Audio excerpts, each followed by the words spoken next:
உணவு பிரியர்கள் அனைவருக்கும் எஸ்கே ஹெல்த்தி கிச்சன் சார்பாக உங்களை வரவேற்கின்றோம். எங்களுடைய சேனலில் தொடர்ந்து இயற்கையான முறையில் நம்ம வீட்டிலேயே தயாரிக்கக்கூடிய உணவு முறைகளையும், மேலும் மருத்துவ குணம் வாய்ந்த பொருட்களையும், மேலும் சமையல் டிப்ஸ்களையும் தொடர்ந்து பதிவு செஞ்சுக்கிட்டே வர்றோம். இதுவரைக்கும் எங்களுடைய சேனலை சப்ஸ்கிரைப் பண்ணாதவங்க உடனே சப்ஸ்கிரைப் பண்ணுங்கள்.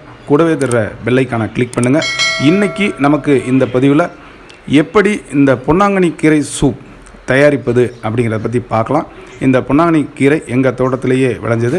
இந்த பொருட்களையும் மற்றும் வீட்டில் உள்ள சில பொருட்களையும் வைத்துக்கொண்டு எவ்வாறு சுவையாக நம்ம சூப் தயாரிக்கலாம் அப்படிங்கிறத பற்றி தான் இந்த முழு பதிவை பார்க்க போகிறோம். ஸ்கிப் செய்யாமல் பாருங்கள். உங்களுக்கு பிடிச்சிருந்தால் லைக் பண்ணுங்கள், ஷேர் பண்ணுங்கள், கமெண்ட் பண்ணுங்கள். வாருங்கள் அன்பர்களே, பதிவுக்குள் செல்லலாம். போகிறோம். இப்போது பாருங்கள், பொன்னாங்கண்ணி கீரை இதில் கொஞ்சம் பறித்து எடுத்துக்கிறோம். புதினா இலை, நம்ம தோட்டத்தில் இருக்க கறிவேப்பிலை எடுத்துக்கிறோம். வேறு நம்ம தோட்டத்தில் பார்த்திங்கன்னா வாழை,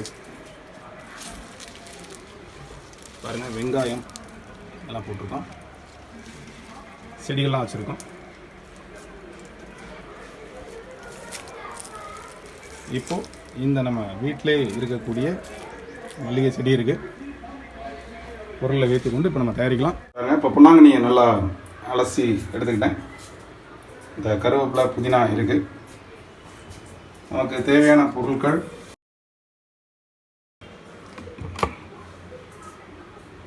ஒரு தக்காளி, தேவையான அளவுக்கு பெப்பர், மிளகு, சீரகம், பெருங்காயம். நான் கட்டி காயம் எடுத்துருக்கேன், நீங்கள் எந்த காயம்னாலும் எடுத்துக்கலாம். ஒரு பூண்டு ஒரு 2 பல். அப்புறம் பாருங்கள், உங்களுக்கு இந்த லைவாக உரித்து எடுத்து அரைச்சி ஒரு பேஸ்ட் மாதிரி எடுத்துக்கலாம். அதுக்கு முன்னால் இந்த ஒரு சின்ன கடாயில் நம்ம 4 பேருக்கு தேவையான அளவுக்கு உள்ள தண்ணி, நான் ஒரு 600 மில்லி தண்ணி ஊற்றினேன்னா அது 400 மில்லியாக வந்துடும். இப்போ ஒரு 600 மில்லி தண்ணி ஊற்றி நான் இப்போ அதை கொதிக்க வைக்க போகிறேன். அதுக்கு முன்னால் இந்த மிக்சியில் நாம் எடுத்து வச்சுருக்க பொருட்கள் எல்லாம் வச்சு ஒரு கிரைண்ட் பண்ணிடலாம்.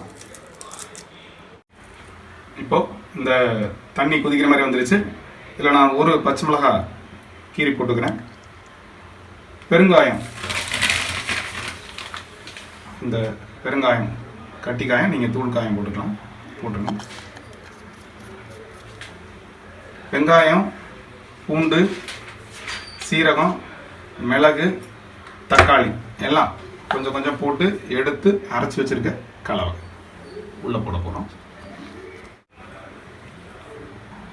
இப்போ நம்ம ஒரு 600 ml ஊற்றின தண்ணி நன்றாக கொதித்து ஒரு 400 ml வர்ற வரைக்கும் போட்டுக்கலாம். இதில் கருவேப்பிலை, கொத்தமல்லி தழை, புதினா போட்டுருங்க. இதனுடைய சாறு எசன்ஸ்லாம் இறங்கணும். ஒரு 1/4 மணி நேரம் நல்லா கொதி வந்ததுக்கப்புறமா மூடி வச்சுருங்க. சூப் தயாராகிற வரைக்கும் வெயிட் பண்ணலாம். இப்போ பாருங்கள், இப்போ நம்ம ஒரு 600 ml போட்டது கிட்டத்தட்ட ஒரு 400 ml அளவுக்கு நல்லா கொதித்து வத்திருச்சு. இப்போது தேவையான அளவு உப்பு போட்டுக்கலாம். காரம் சரியாக இருக்கும். காரம் அதிகமாக வேணுன்றவங்க கூட ஒரு மிளகாய் அல்லது கூட கொஞ்சம் மிளகு தட்டி போட்டுடலாம்.